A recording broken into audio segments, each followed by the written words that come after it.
বরিশালের গৌরনদী উপজেলার পশ্চিম খাঁচাপুর গ্রামের পুকুর থেকে উদ্ধার করা হয়েছে রুমন হাওলাদার ওরফে রেজাউল নামের এক রাজমিস্ত্রির মরদেহ। নিখোঁজের প্রায় 36 ঘন্টা পর রোববার সকালের ফারুক ব্যাপারীর পুকুর থেকে তার মরদেহ উদ্ধার করে পুলিশ। স্থানীয় ও পুলিশ সূত্রে জানা যায়, সকালে পুকুরে মরদেহ ভাসতে দেখে প্রথমেই পুকুর মালিক ফারুক ব্যাপারী স্থানীয়দের খবর দেন। পরে থানা পুলিশ ঘটনাস্থলে গিয়ে সকাল 10টার দিকে মরদেহ উদ্ধার করে ময়নাতদন্তের জন্য বরিশাল শেরেবাংলা মেডিকেল কলেজ হাসপাতালের মর্গে পাঠায়। নিহত রুমন ওই এলাকার মৃত রতন হাওলাদারের ছেলে। তার অকাল মৃত্যুতে এলাকায় শোকের ছায়া নেমে এসেছে।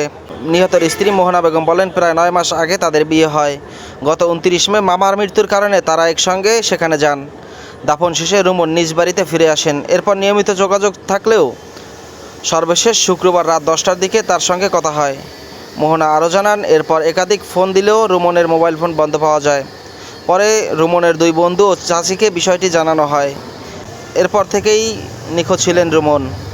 স্থানীয়দের কেউ কেউ জানান, রুমন এলাকায় মাদকাসক্ত হিসেবে পরিচিত ছিলেন।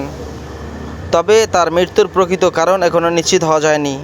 এ বিষয়ে গৌরনদী থানার ওসি মোহাম্মদ তারিক হাসান রাসেল জানিয়েছেন, এই ঘটনায় থানায় একটি সাধারণ ডায়েরি করা হয়েছে। ময়নাতদন্তের প্রতিবেদন পাওয়ার পর মৃত্যুর প্রকৃত কারণ জানা যাবে।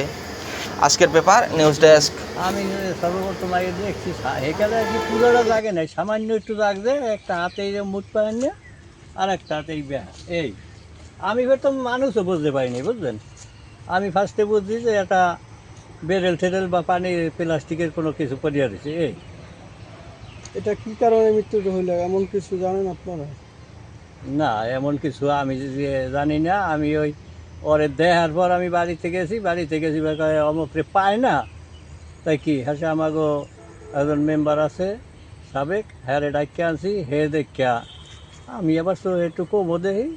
হ্যাঁ হে তা হে হইলে হ্যাঁ হইতে পারে, তাহলে আগে বাড়িল, আগে বাড়ি তো আবার ওইটা বেরিয়ে গেছে। এবার তো হারা সমাপ্ত দিয়েছে। হ্যাঁ।